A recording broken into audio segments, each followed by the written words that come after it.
kuna kuna mjadala mmoja huo unazuka sana ya watu wakiwa wanapiga stori kwamba watu wengi ambao huwa wanafanya vizuri kwenye masomo darasani huwa wafanyi vizuri kwenye maisha, lakini wale ambao unakuta darasani wanafanya vibaya, wanafeli katika mitihani, yamkini wanachukua nafasi za mwisho kwenye maisha, ni watu ambao wanafanya vizuri sana katika eneo la kifedha, na wengi wao hufanikiwa sana kibiashara.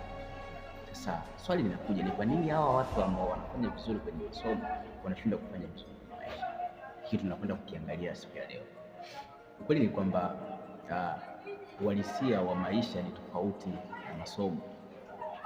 Shuleni unapofeli mara ya kwanza, unapojaribu au unapofeli katika mtihani, unaonekana mjinga na una akili, lakini katika maisha halisia, sasa katika maisha ya biashara, unapofeli mara ya kwanza unajifunza na unakwenda kujaribu tena.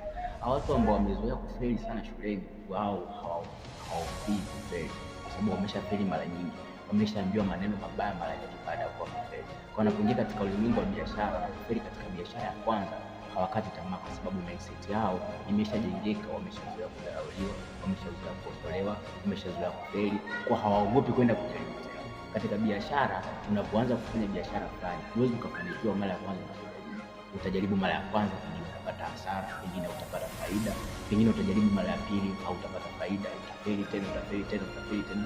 Ni life cycle iko hivyo ya biashara. Lakini kwa yule mtu ambaye amezoea kufeli darasani, anapoingia katika ulimwengu wa biashara, yeye haofii kufeli tena. Lakini yule mtu ambaye amezoea alikuwa anafaulu shuleni, anaingia katika ulimwengu wa biashara, anakutana na kufeli. Ndio kitu cha kwanza, ndio kitu kipya kwake. Anapofeli mara ya kwanza, anaogopa kujaribu tena, lakini nikafeli tena na kupoteza pesa zake. Lakini kwa ule mtu ambaye ameshazoea sasa kufeli, atafeli mara ya kwanza, atajaribu tena, atajaribu tena na tena na tena, mwisho wa siku anafanikiwa. Kwa hiyo watu wengi ambao wanafeli kimasomo, wengi wao huwa wanafaulu sana kwenye maisha kwa sababu hawaogopi kujaribu, hawaogopi kufeli. Na hii haimaanishi kwamba ukifeli darasani utafaulu katika maisha. No.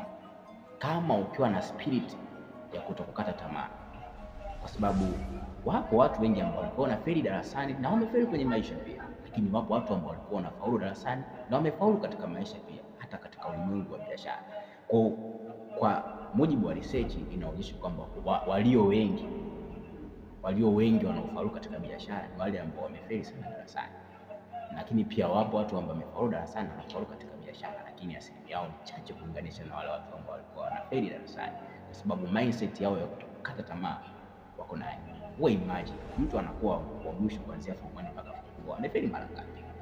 Maana yake kuna uvumilivu ametengeneza ndani yake. Anapoamua kufanya kitu hakati tamaa mpaka kishikilie matokeo, kwa sababu wanajua nimeshakusha kufeli katika masomo na option moja kufanikiwa katika maisha, either kupitia biashara. Lazima nifanikiwe. Kama nimefeli shuleni, I'm going to fight here, either I succeed or I die. That's why tunaangalia kwamba watu ambao wamefeli shuleni wanakuwa ni watu hatari sana. Ukianza kupambana waache kama umefanikiwa. Na ndio maana leo hii tuna mabilionea na mabilionea wengi ambao hawana certificate, diploma wala degree.